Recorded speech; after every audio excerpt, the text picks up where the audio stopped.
ಬೇಕೇ ಬೇಕು. ನಾನಂತೂ ಖಂಡಿತವಾಗಿ ಇದರ ವಿಷಯದಲ್ಲಿ ನಾನು ಜೈಲುವಾಸವನ್ನು ಸಿದ್ಧ ಮಾಡಲಿಕ್ಕೂ ನಾನು ಅದಕ್ಕೆ ಸಿದ್ಧ ಅಂತ ಹೇಳಲಿಕ್ಕೆ ಈ ಸಂದರ್ಭದಲ್ಲಿ ಹೇಳಲಿಕ್ಕೆ ಇಚ್ಛೆ ಪಡ್ತಾ ಇದ್ದೇನೆ. ಹಣ ಇದ್ದವನಿಗೊಂದು ನ್ಯಾಯ ಕೊಟ್ಟರೆ ಬಡವನ ನ್ಯಾಯ ಯಾರು ಕೇಳ್ತಾರೆ ಸರ್? ನಮಗೆ ಇಲ್ಲಿ ಆಗುವಂಥ ಈ ಏರ್ಟೆಲ್ ಟವರ್ ಬೇಡವೇ ಬೇಡ. ಫಸ್ಟ್ ಆಫ್ ಆಲ್ ಅದು ಮಾಡೋದಾದರೆ ಒಂದು ಮನೆಯ ಬೌಂಡ್ರಿಯಿಂದ 1650 ಫೀಟ್ ಆ ಕಡೆ ಮಾಡಬೇಕು ಅಂತ ಇರೋದು. ಇಷ್ಟು ನಮ್ಮ 10 ಮೀಟರ್ಸ್ ಅಷ್ಟೇ ಇರೋದು, ಅಲ್ಲಿ ಅದು ಮಾಡಬಾರ್ದು.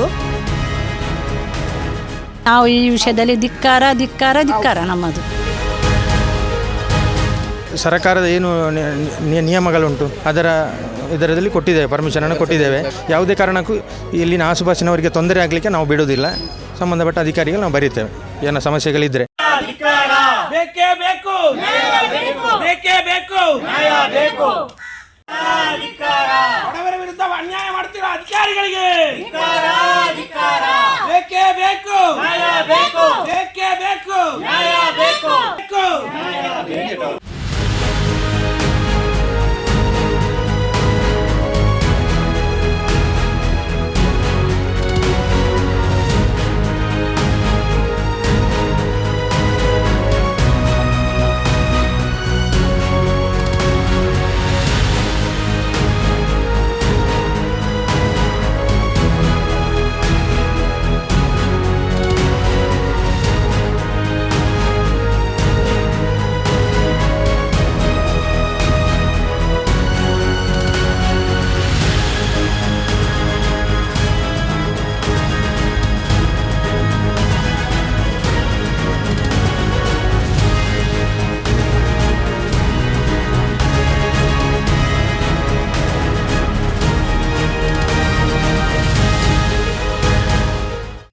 ಇಂದಿರಾನಗರ ಮೊಟ್ಟತಡ್ಕದಲ್ಲಿ ಸರ್ಕಾರವು ಜನತಾ ನಿವೇಶನಕ್ಕಾಗಿ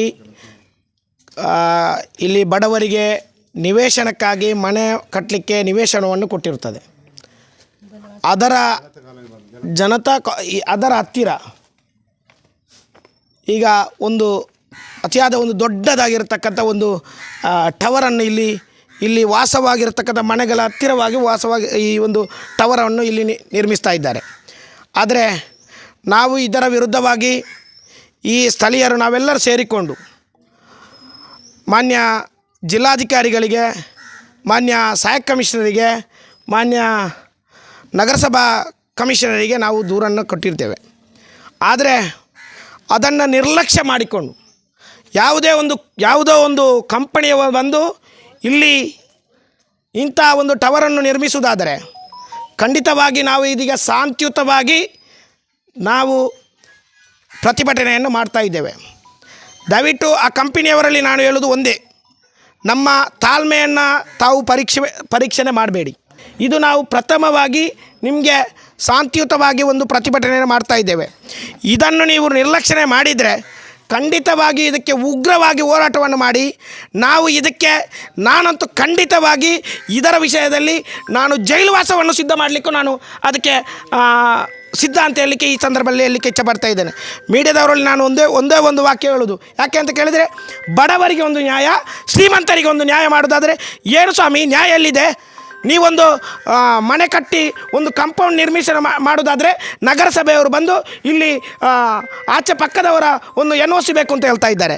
ಆದರೆ ನಾನು ಒಂದು ಅಧಿಕಾರಿಗಳಲ್ಲಿ ಕೇಳ್ತಾ ಇದ್ದೇನೆ, ಇಷ್ಟೊಂದು ದೊಡ್ಡ ಒಂದು ಟವರನ್ನು ನಿರ್ಮಾಣ ಮಾಡೋದಾದರೆ ನೀವೊಂದು ಸ್ಥಳೀಯವಾಗಿರ್ತಕ್ಕಂಥ ಒಂದು 10 ಮನೆಯ NOCಯನ್ನು ತಗೊಳ್ಬೇಡ್ವಾ? ಇಲ್ಲಿ ಒಂದು ಎಲ್ಲಿ ಇಂಡಸ್ಟ್ರಿಯಲ್ ಏರಿಯಾದಲ್ಲಿ ಒಂದು ಏನಾದರೂ ಇಂಡಸ್ಟ್ರಿಯಲ್ಲಿ ಮಾಡೋದಾದರೆ ಅದಕ್ಕೂ ಒಂದು NOC ತಗೊಳ್ತಾ ಇದ್ದೀರಿ. ಅಧಿಕಾರಿಗಳನ್ನು ನಾವು ಗೌರವಿಸ್ತೇವೆ, ಆದರೆ ಬಡವರಿಗೆ ಒಂದು ನ್ಯಾಯ, ಶ್ರೀಮಂತರಿಗೆ ಒಂದು ನ್ಯಾಯ, ಕಂಪನಿಯವನಿಗೆ ಒಂದು ನ್ಯಾಯ ಅಂತೇಳಿ ದಯವಿಟ್ಟು ಮಾಡಬೇಡಿ. ಕಾನೂನನ್ನು ಗೌರವಿಸುವವರು ನಾವು ಕಾನೂನನ್ನು ಗೌರವಿಸುವಾಗ ನಿಮಗೂ ನಾವು ಸೆಲ್ಯೂಟ್ ಹೊಡೆಯುವಾಗ ನೀವು ನಮ್ಮ ಬಡವರ ಪರವಾಗಿಯೂ ನೀವು ನಿಲ್ಲಬೇಕು ಅಂತೇಳಿ ಈ ಸಂದರ್ಭದಲ್ಲಿ ಹೇಳಲಿಕ್ಕೆ ಇಚ್ಛೆ ಪಡ್ತಾ ಇದ್ದೇನೆ. ಆದರೆ ಒಂದು ಮಾತನ್ನು ಮಗದೊಮ್ಮೆ ಹೇಳ್ತಾ ಇದ್ದೇನೆ, ನಾವು ಇದು ಶಾಂತಿಯುತವಾಗಿ ಮಾಡ್ತಿರತಕ್ಕಂಥ ಪ್ರತಿಭಟನೆ. ಇದನ್ನು ನೀವು ಕೆಣಕಿಸಿದರೆ 100% ನಾವು ಇದನ್ನು ಬಿಡುವಂಥ ವಿಷಯ ಇಲ್ಲ. ಇದರಲ್ಲಿ ನಾನು ಮತ್ತೊಮ್ಮೆ ಹೇಳ್ತಾ ಇದ್ದೇನೆ, ಇದಕ್ಕೆ ಯಾವ ಕಾನೂನು ರೀತಿಯಲ್ಲಿ ಯಾವುದೇ ಹೋರಾಟ ಮಾಡಲಿಕ್ಕೂ ನಾನು ಇದಕ್ಕೆ ಸಿದ್ಧ ಇದ್ದೇನೆ ಅಂತೇಳಿ ಈ ಸಂದರ್ಭದಲ್ಲಿ ಹೇಳುತ್ತಾ, ಇದರ ಬಗ್ಗೆಯಲ್ಲಿ ನಾವು ಮಗದೊಮ್ಮೆ ಹೇಳ್ತಾ ಇದ್ದೇನೆ, ಇದರ ಬಗ್ಗೆ ನನಗೆ ಜೈಲುವಾಸ ಮಾಡೋದಾದರೂ ಈ ವಿಷಯದಲ್ಲಿ ನಾನು ಅದನ್ನು ನಿಮ್ಮನ್ನು ಬಿಡುವ ವಿಷಯವೇ ಇಲ್ಲ ಅಂತ ಹೇಳಲಿಕ್ಕೆ ಇಚ್ಛೆ ಪಡ್ತಾ ಇದ್ದೇನೆ. ನನ್ನ ಹೆಸರು ವಿಶ್ವನಾಥ್ ಅಂತ ಹೇಳಿ. ನಾವು ಇದೇ ಮನೆ ಹತ್ರ ಇದ್ದೇವೆ. ನಮ್ಮ ಮನೆಯಿಂದ 10 ಮೀಟ್ರಲ್ಲಿ 5 ಮೀಟ್ರ್ 10 ಮೀಟ್ರಲ್ಲಿ ಇದು ಒಂದು ಹೊಂಡ ಎಲ್ಲ ತೆಗೆದಿಟ್ಟಿದ್ದಾರೆ. ಏರ್ಟೆಲ್ ಅವರು ಅಂತ ಗೊತ್ತಾಯಿತು. ಅದೇ ಇದು ನಮಗೆ ಮಾಡಿದರೆ ಇಡೀ ನಮ್ಮ ಏರಿಯಾಕ್ಕೆ ಸ್ವಲ್ಪ ಪ್ರಾಬ್ಲಮ್ ಬರ್ತದೆ ಸರ್. ಹೃದಯ ಆಘಾತ ಆಗುವ ಸ್ಥಿತಿ ಎಲ್ಲ ಇರ್ತದೆ. ಮತ್ತು ಮಕ್ಕಳಿಗೆ ಅಂದರೆ ಅವರ ಮೈಂಡ್ ಎಲ್ಲ ಅಪ್ಸೆಟ್ ಆಗುವಂಥ ಒಂದು ರೀತಿ ಇರ್ತದೆ ಅಂತೇಳಿ ನಾವು ಕೇಳಿಪಟ್ಟಿದ್ದೇವೆ. ಅದೇ ರೀತಿಯಲ್ಲಿ ನಮಗೆ ಇಲ್ಲಿ ಆಗುವಂಥ ಈ ಏರ್ಟೆಲ್ ಟವರ್ ಬೇಡವೇ ಬೇಡ, ಇಲ್ಲಿ ಮಾಡೋದೇ ಬೇಡ. ಅವರು ಮಾಡೋದಾದರೆ ಇಲ್ಲಿಂದ ಮುಂದಕ್ಕೆ ಜಾಗ ಇದೆ, ಅಲ್ಲೇ ಮಾಡಲಿ. ನಾವು ಇಲ್ಲಿ ಹತ್ತಿರ ಯಾಕೆ ಮಾಡಬೇಕು ಅವರು? ಅದಕ್ಕೆ ನಾವು ಖಂಡಿತವಾಗಿ ಖಂಡಿಸ್ತೇವೆ. ಈ ಜನತಾ ಕಾಲೋನಿಗೆ 5 ಸೆನ್ಸು ಜಾಗೆ ಕಡು ಬಡವರು ಇರುವಂಥ ಪ್ಲೇಸಿಗೆ ಇಂಥ ಟವರ್ ಹಾಕೋದು ನ್ಯಾಯವಂತ ನಾನು ಕೂಡ ಕೇಳ್ತಾ ಇದ್ದೇನೆ. ನಾನು ನಗರಸಭೆಯಲ್ಲಿ ನನಗೆ ಕೂಡಿದಷ್ಟು ನಾನು ಹೋರಾಟ ಮಾಡ್ತಾ ಇದ್ದೇನೆ. ಅದರ ಮೇಲೆ ನಾನು ಇಲ್ಲಿಯ ಜನಗಳ ಒಟ್ಟಿಗೆ ಸೇರಿ ಮೊನ್ನೆ ಕಂಪ್ಲೇಂಟ್ ಕೂಡ ಕೊಟ್ಟಿದ್ದೇವೆ. ಇವತ್ತು ಬರ್ತೇನೆ ಅಂತ ಹೇಳಿದ್ದಾರೆ. ಹಾಗೆ ಆದ ಕಾರಣ ನಾನು ಎಲ್ಲರ ಒಟ್ಟಿಗೆ ನಾನು ಸೇರ್ತೇನೆ. ಇಲ್ಲಿ ಮಾತ್ರ ಟವರ್ ಹಾಕಲಿಕ್ಕೆ ನಾನು ಬಿಡೋದಿಲ್ಲ. ಇದಕ್ಕಿಂತ ಮುಂಚೆ ಅಲ್ಲಿ ಕೆಳಗೆ ಅವರು ಒಮ್ಮೆ ಪರ್ಮಿಷನ್ ಕೇಳಿದರು. 100 ಮಂದಿಯ ಸೈನ್ ಹಾಕಿ ನಾನು ಕೊಟ್ಟಿದ್ದೇನೆ ನಗರಸಭೆಗೆ. ಏನು ಅಲ್ಲಿಂದ ಅಲ್ಲಿಗೆ ಅದು ಮಾಚಿ ಹೋಯಿತು. ಇವಾಗ ವಾಪಸ್ ಇಲ್ಲಿ ಹಾಕ್ಲಿಕ್ಕೆ ಸ್ಟಾರ್ಟ್ ಮಾಡಿದ್ದಾರೆ ಅವರು. ಹಣ ಇದ್ದವನಿಗೊಂದು ನ್ಯಾಯ ಕೊಟ್ಟರು, ಬಡವನ ನ್ಯಾಯ ಯಾರು ಕೇಳ್ತಾರೆ ಸರ್? ಯಾರು ಕೇಳ್ತಾರೆ? ಇದಕ್ಕೆ ಪರ್ಮಿಷನ್ ಹೇಗೆ ಕೊಡ್ತಾರೆ ಸರ್? 100% ಮಾಡಲಿಕ್ಕೆ ಬಿಡುದು. ಅಲ್ಲಿ ಒಂದು ಮಗು ಇದೆ ಸರ್, ಎದ್ದೇಳಿಕೆ ಕೂಡುವುದಿಲ್ಲ. ಹಾರ್ಟ್ ಪೇಷಂಟ್ನವರು ಇದ್ದಾರೆ, ಇಷ್ಟು ಸಣ್ಣ ಮಕ್ಕಳಿರುವಂಥ ಕ್ವಾರ್ಟರ್ಸ್ ಇದು ಸರ್. ಇಷ್ಟು ಹತ್ತಿರ ಇವ್ರಿಗೆ ಒಂದು ಪರ್ಮಿಷನ್ ಕೊಡೋದಂದ್ರೆ ನ್ಯಾಯ ಅಲ್ವಾ ಸರ್? ಇದಕ್ಕೆ ನ್ಯಾಯ ಇದೆ ಉಂಟಂತ ಹೇಳ್ತಾರೆ ಸರ್. ಹೇಗೆ ಕೊಡ್ತಾರೆ? ಇದಕ್ಕೆ ಮಾತಾಡಿದರೆ ಗೌರ್ಮೆಂಟಿನಿಂದ ಅವರಿಗೆ ಪರ್ಮಿಷನ್ ಅಂತ ಹೇಳ್ತಾರೆ. ಎಂಥದ್ದು ಸರ್ ಗೌರ್ಮೆಂಟ್ ಪರ್ಮಿಷನ್? ಇದಕ್ಕೆ ಇಷ್ಟು ಹತ್ತಿರ ಯಾರಾದರೂ ಕೊಡ್ತಾರೆ? ಯಾವ ಅಧಿಕಾರಿಗಳು ಬಂದು ನೋಡಬೇಕು ಸರ್ ಮಾತಾಡಬೇಕಾದ್ರೆ? ಮೊನ್ನೆ ಮಳೆಗಾಲದಲ್ಲಿ ಮಳೆಯಲ್ಲಿ ಆ ಗುಡ್ಡ ಕುಸಿದಾಗ ಎಷ್ಟೋ ಮನೆಗಳಿಗೆ ಹಾನಿಯಾಗಿದೆ. ಆದರೆ ತುದಿಯಾಗಿ ಅಧಿಕಾರಿಗಳು ಬಂದು ಇದಕ್ಕೆ ಪರ್ಮಿಷನ್ ಕೊಟ್ಟಿದ್ದಾರೆ ಅಂತ ಹೇಳ್ತಾ ಇದ್ದಾರೆ. ಇಲ್ಲಿ ಒಂದು ಗುಡ್ಡೆಯನ್ನು ಅಗೆದಿದ್ದಾರೆ. ಈ ಮನೆಯವರ ಪರಿಸ್ಥಿತಿ ಹೇಗೆ ಆಗ್ಬೋದು?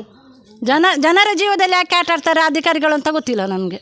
ಈ ವಾರ್ಡಲ್ಲಿ ಸಾಧಾರಣ ಒಂದು 550ರ ಒಳಗೆ ಮನೆ ಇದೆ ಆಸುಪಾಸಿನಲ್ಲೇ. ಈ ಟವರ್ ಎಲ್ಲಿಯವರೆಗೆ ಪವರ್ ಇರ್ತದೆ ನೋಡಿ ನೀವು ಆ ಲೆಕ್ಕದಲ್ಲಿ. ಅದಕ್ಕಾಗಿ ನಾವು ಈ ವಿಷಯದಲ್ಲಿ ಧಿಕ್ಕಾರ ನಮ್ಮದು ಹಾಕ್ಲೇಬಾರ್ದು. ನೀವು ವಾರ್ಡ್ ಸದಸ್ಯರಾಗಿ ಮುನ್ಸಿಪಾಲಿಟಿಯಲ್ಲಿ ಕಮಿಷನರಲ್ಲಿ ನಾನು ಹೇಳಿದ್ದೇನೆ, ನಿನ್ನೆ ಕಾಲ್ ಮಾಡಿದ್ದೇನೆ, ಇವತ್ತು ಬೆಳಿಗ್ಗೆ ಕಾಲ್ ಮಾಡಿದ್ದೇನೆ. ಇಲ್ಲಿ ಹೆಲ್ತ್ ಇನ್ಸ್ಪೆಕ್ಟರ್ ಕೂಡ ಕಾಲಲ್ಲಿ ಇದ್ದೇನೆ ನಾನು. ಅಂದರೆ ಅಧಿಕಾರಿಗಳಿಂದ ಯಾವ ರೀತಿಯ ಪ್ರತಿಕ್ರಿಯೆ ಬಂದಿದೆ ನಿಮಗೆ ನೀವು ಮಾತಾಡುವಾಗ? ಅವರು ಹೇಳ್ತಿದ್ದಾರೆ ಅಂತ ಹೇಳಿದರೆ ಅದೇನೀಗ ಪ್ರಾಬ್ಲಮ್ ಇಲ್ಲ, ಯಾರು ನಿಮಗೆ ಅದು ಹೇಳ್ತಾರೆ, ಅದು ಗೌರ್ಮೆಂಟಿನಿಂದ ಕಾನೂನು ಉಂಟು ಹೇಳಿ. ಯಾವ ಈ ರೀತಿಯಲ್ಲಿ ಗೌರ್ಮೆಂಟ್ ಕಾನೂನು ಉಂಟಾ ಸರ್?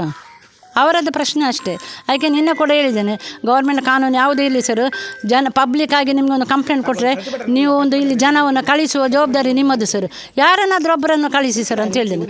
ಹಾಗೆ ಹೆಲ್ತ್ ಅವರನ್ನು ಕಳಿಸ್ತೇನಂತ ನಿನ್ನೆ ಹೇಳಿದ್ದಾರೆ. ಕಂಪನಿಯವರು ಯಾರಂತ ಗೊತ್ತಿಲ್ಲ. ಹೊಸ ನಮ್ಮ ಕಾಲ್ ಬಂತು, ಕಾಲಲ್ಲಿ ತುಂಬ ಮಾತಾಡಿದ್ರು ಅವರು ಯಾರು ಜನ ನನಗೆ ಗೊತ್ತಿಲ್ಲ. ಯಾರ್ದೋ ಇಲ್ಲಿ ಒಂದು ಪವರ್ನವರೊಬ್ಬರು ಇದ್ದಾರಂತೆ ಅಂತ ಹೇಳಿದರು. ಯಾರು ಅವರ ನಂಬರ್ ನನಗೆ ಕೊಡಿ ಹೇಳಿ. ನನ್ನ ಅವಧಿ ಇರುವ ತನಕ ಸರ್ ನನ್ನ ವಾರ್ಡಲ್ಲಿ ನಾವು ಯಾವಾಗಲೂ ಅಲ್ಲ, ಈಗ ಪವರ್ ಇರೋದು. ಇನ್ನೊಬ್ಬರು ಬಂದು ಪವರ್ ಇಲ್ಲಿ ತೋರಿಸಲಿಕ್ಕೆ ನಾವು ಬಿಡೋದು ಇಲ್ಲ. ಇಲ್ಲಿ ನಾವು ಹೀಗೆ ವಾಸವಾಗಿರೋದೇ ಇಲ್ಲಿ. ನಮ್ಮ ಉಸಿರು ಇರುವವರೆಗೂ ನಾನು ಈ ಹೋರಾಟದಲ್ಲಿ ನಾನು ನಿಂತೇ ನಿಲ್ತೇನೆ.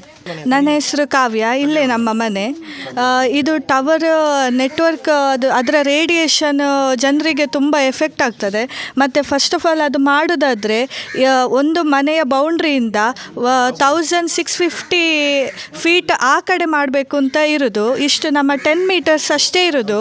ಅಲ್ಲಿ ಅದು ಮಾಡಬಾರ್ದು. ಆದಮೇಲೆ ಇದರಿಂದ ಬರುವ ರೇಸಿಂದ ಇಲ್ಲಿ ತುಂಬ ಮಕ್ಕಳಿದ್ದಾರೆ. ಆ ಮಕ್ಕಳಿಗೆ ಅಂದರೆ ಅವರಿಗೆ ಅಷ್ಟು ಕೆಪಾಸಿಟಿ ಇರೋದಿಲ್ಲ. ಈಗ ದೊಡ್ಡವರಿಗೆ ಅಡಲ್ಟ್ಸಿಗೆ ಏನು ಆಗೋದಿಲ್ಲ ಅಂತ ಇದೆ. ಬಟ್ ಇದು ಈಗ ಅದರದ್ದು ಎಫೆಕ್ಟ್ ಗೊತ್ತಾಗೋದಿಲ್ಲ. ಆಫ್ಟರ್ 10 ಇಯರ್ಸ್ ಎಲ್ಲ ಅವರಿಗೆ ಕ್ಯಾನ್ಸರ್ ಬರೋದು ಮತ್ತು ಹೃದಯದ್ದು ಮತ್ತು ಮೆಂಟಲ್ ಡಿಸಾರ್ಡರ್ ಅದೆಲ್ಲ ಬರುವ ಚಾನ್ಸಸ್ ಇದೆ. ಮಕ್ಕಳಿಗೆ ಮೇಯ್ನ್ಲಿ ಅವರಿಗೆ ಅಂದರೆ ಸುಸ್ತಾಗುವಂಥದ್ದು ಮತ್ತು ಇದು ಬ್ರೈನಿಗೆ ಇಫೆಕ್ಟ್ ಮೇಯ್ನಾಗಿ. ಮತ್ತೇನಂದರೆ ಇದಕ್ಕೆ ಇಷ್ಟೇ ಫೀಟ್ ಹೈಟ್ ಹೋಗಬೇಕು ಅದೆಲ್ಲ ಇದೆ. ಬಟ್ ಅದರ ನಮಗೆ ಬೇಡ. ಇಲ್ಲಿಗೆ ನಮ್ಮ ಇಡೀ ಏರಿಯಾಕ್ಕೆ ಇದು ತುಂಬ ಇಫೆಕ್ಟ್ ಆಗಿರೋದ್ರಿಂದ ನಮಗೆ ಇದು ಈ ಟವರ್ ಮಾಡೋದು ಇಲ್ಲಿ ನಮಗೆ ತುಂಬ ವಿರೋಧವೇ. ಇದು ಆಗಬಾರ್ದು ಅಂತೇಳಿ ನಾನು ನಿಮ್ಮಲ್ಲಿ ಕೇಳ್ಕೊಳ್ತಾ ಇದ್ದೇನೆ. ಮುಲ್ಪ ಈ ಟವರ್ ಮಲ್ಪನೆ ಪರ್ಮಿಷನ್ಗೆ ಎಂಕ್ಲ ನಡೆದು ಈ ಊರ್ದಾಗ ನಡೆದ ಪಬ್ಲಿಕ್ ಹಿಡ್ದು ಮಾತ್ರ ನಡೆದ ಒಬ್ಜೆಕ್ಷನ್ ಉಂಡು ಬೊಕ್ಕ ನೆತ್ತ ಪರ್ಮಿಷನ್ಗೆ ಆತನ ಒಂಜಿ ನೆತ್ತೊಂಜಿ ಇಂದು ಆನಗ ಮುಲ್ಪ ನಿರೇಕರೆಟ್ ಆವಡು ಕೌನ್ಸಿಲರ್ ಆವಡು ಹತ್ತನಂಡ ಒಂಜಿ ಏಡಲ ಒಂಜಿ ಕೇಂದ್ರದಿಂದ ಮಲ್ತನದ್ದಿಜ್ಜಿ ಒಂಜಿ ವಾರ ಉಂಡು ಈ ಒಂಜಿ ವಾರ ಮೂಲ ನೆಟ್ವರ್ಕ್ ದಾಲ ಪ್ರಾಬ್ಲಮ್ ಇಜ್ಜಿ ನೆಟ್ವರ್ಕ್ ಪೂರಲ್ಲ ಉಂಡು BSNL ಉಂಡು ಏರ್ಟೆಲ್ ಉಂಡು ಪೂರಲ್ಲ ಉಂಡು ಬೊಕ ಒಂದು ಮಲ್ತಿಲ್ಲ ಮುಲ್ಪದಾಗ್ಲೆ ಯೂಸ್ ಇಜ್ಜವು ಅವು ಏತೋ ದೂರದಾಗಲೇ ದಿಕ್ಕುನು ಮುಲ್ಪದಾಗಲೇ ದಿಕ್ಕು ಜವು ಎಂಕ್ಲಿಗಿತ್ತೆ ದಿಕ್ಕುನಂಡ ಮುಲ್ಪ ಆನಂದ ಆಶ್ರಮದ ಆ ಸೈಡ್ದ ದಿಕ್ಕುನು ಇಂದು ಇತ್ತೆ ಬೇತೆಗಳನ್ನಕ್ಕೆ ಯೂಸ್ಗೆ ಬೋಡದು ಎಂಕ್ಲಿಗೆ ಬಲಿಗೆ ಹೊರ್ಪುನು ಮೂರು ದಾಲ ಬಂದಿಜ್ಜೆ ಅವತ್ತು ನನ್ನ ಎತ್ತ ಕಾಂಟ್ಯಾಕ್ಟ್ ದೆತ್ತೊನ್ನಕ್ಲೆ ಮುಲ್ಪದ ಏರ್ ಕೌನ್ಸಿಲರ್ ಆವಡು ಆತನ ಸಲಿಯ ಮುಲ್ಪದ ಕೈತಲ್ದ ಇಲ್ಲದಾಗ್ಲೇ ಬತ್ತಲ್ಲ ಗೇಂದಿಜೇರು ಆಕ್ಲೇ ಬತ್ತದ ಬೇಲೆ ಮಲ್ತೇರು ಅಂಚೆ ಅದು ಪುನಃ ನೆಕ್ ಎಂಕ್ಲೆ ಉಡುಪುಜಿ ಅಂಚೆ ಅದು ಪುನಃ ಎಂಕ್ಲೆ ನೆಕ್ ಒಬ್ಜೆಕ್ಷನ್ ಯಾಪಲ್ಲ ಉಂಟು. ಜೀವಕ್ಕೂ ಅಪಾಯವಾದಂಥ ಪರಿಸ್ಥಿತಿ ಬಂತು. ನೀವು ಬಂದು ಅದಕ್ಕೆ ವ್ಯವಸ್ಥೆಯನ್ನು ಮಾಡಿದ್ದೀರಾ. ನಾನು ಮಾಡಲಿಲ್ಲ ಅಂತ ನಿಮ್ಮ ಕಮಿಷನರಿಗೆ ಕೊಟ್ಟಿದ್ದೇನೆ.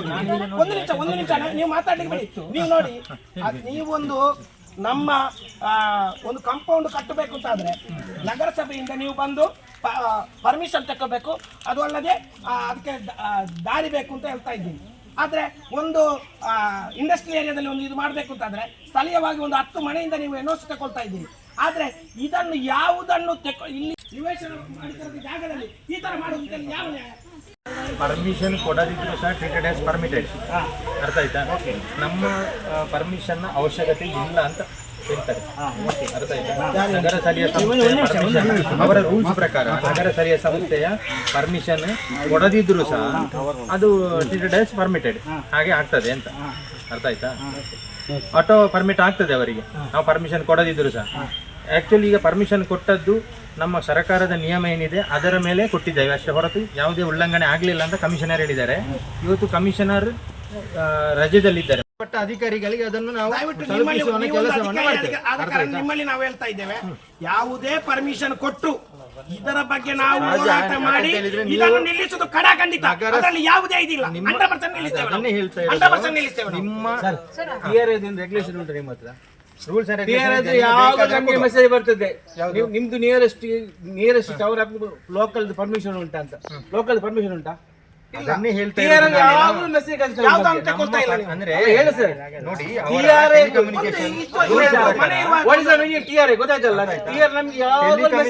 ಅವರ ರೂಲ್ಸ್ ಪ್ರಕಾರ ನಾವು ಪರ್ಮಿಷನ್ ಕೊಡದಿದ್ರು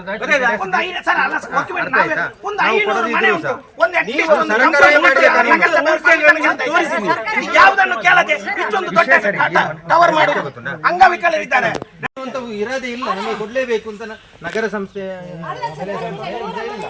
ನಿಮಗೆ ತೊಂದರೆ ಆಗುದಾದ್ರೆ ಇಲ್ಲಿ ಆಸುಪಾಸಿನವರೆಲ್ಲ ಸೈನ್ ಹಾಕಿ ಕೊಡಿ, ಅದಕ್ಕೆ ಸಂಬಂಧಪಟ್ಟ ಆದ್ರೆ ಒಂದು ನಿಮ್ಮಲ್ಲಿ ಒಂದು ಅಧಿಕಾರಿ ಆದ ಕಾರಣ ನಾವು ಸಹ ಹೇಳ್ತಾ ಇದ್ದೇವೆ, ಇದಕ್ಕೆ ಪರ್ಮಿಷನ್ ಕೊಟ್ಟು ನಾವಂತೂ ಬಿಡುವುದಿಲ್ಲ. ಲೈಸೆನ್ಸ್ ಕೊಡದಿದ್ರು ಸಹ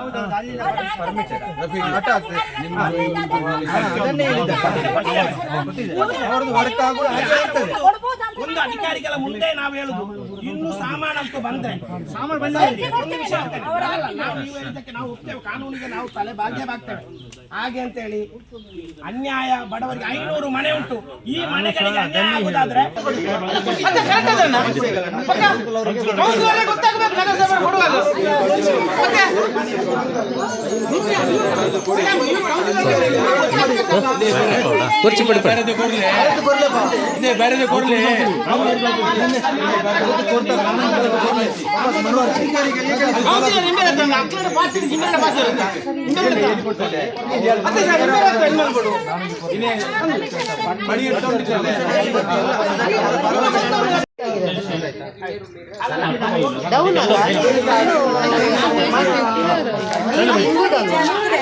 ಇಲ್ಲಿಲ್ಲ, ಇನ್ನು ಜರ್ದು ಈಗ ಮೊನ್ನೆಯಲ್ಲಿ ಜರ್ದು ಹೋಗಿದೆ. ಡಿಪಾರ್ಟ್ಮೆಂಟ್ ಒಂದು ಕೊಡ್ಕೊಂಡು ಪಬ್ಲಿಕ್ ಉಪದ್ರವ ಉಂಟು.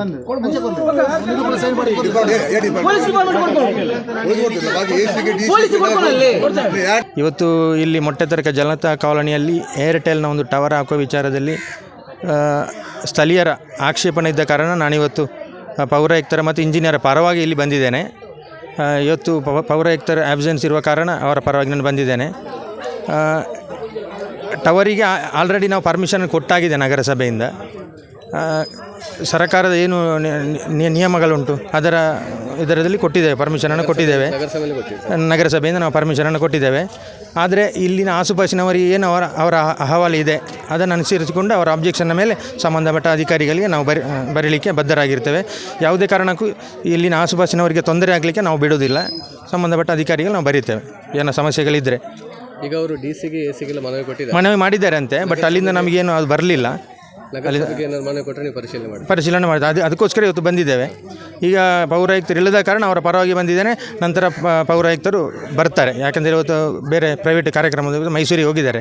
ಹಾಗಾಗಿ ಇಲ್ಲಿ ಈಗ ಗುಂಡಿ ತೋಡೋ ಕೆಲಸ ಆಗಿದೆ, ಮುಂದೆ ಏನಾದರೂ ಕೆಲಸ ಮುಂದುವರಿಸಿದ್ರೆ ಅಲ್ಲ, ಅದನ್ನೇ ನಾನು ಹೇಳ್ತಾ ಇರೋದು.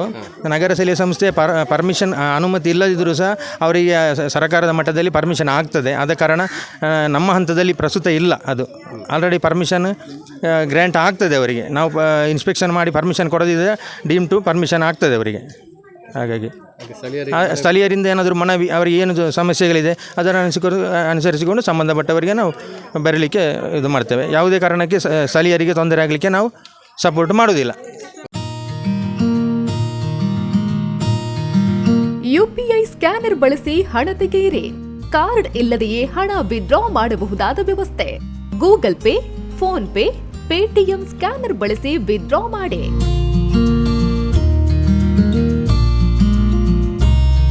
Union, Canara, south Indian bank ಖಾತೆಗಳಿಗೆ ಡೆಪಾಸಿಟ್ ವ್ಯವಸ್ಥೆಯೂ ಲಭ್ಯ. ಪುತ್ತೂರು 1 ನಡೆಸ್ತಾ ಇರುವ ATM. ಪುತ್ತೂರಿನ ಕೇಂದ್ರ ಭಾಗಗಳಾದ 4 ಕಡೆ ನಮ್ಮ ATM ಸೌಲಭ್ಯ. ಗಾಂಧಿ ಕಟ್ಟೆ ಬಳಿ, KSRTC ಕಮರ್ಷಿಯಲ್ ಬಿಲ್ಡಿಂಗ್ನ ಫಸ್ಟ್ ಫ್ಲೋರ್, ಸಿಟಿ ಗೋಲ್ಡ್ನ ಎದುರು, ಜುಮಾ ಮಸೀದಿ ಬಳಿ, ಮುಖ್ಯ ರಸ್ತೆ, ಪುತ್ತೂರು. KEB ಬಿಲ್ ಕೌಂಟರ್ನ ಎದುರುಗಡೆ, ಸೋನು ಸ್ಟುಡಿಯೋ ಬಳಿ, ಮಾರ್ಕೆಟ್ ರಸ್ತೆ, ಪುತ್ತೂರು. ಪುತ್ತೂರು 1 ATM ಬಳಸಿ ಸುಲಭವಾಗಿ ಹಣ ಪಡೆಯಿರಿ. ಸುದ್ದಿ ಚಾನಲ್, ಕ್ಷಣ ಕ್ಷಣದ ಸುದ್ದಿಗಾಗಿ.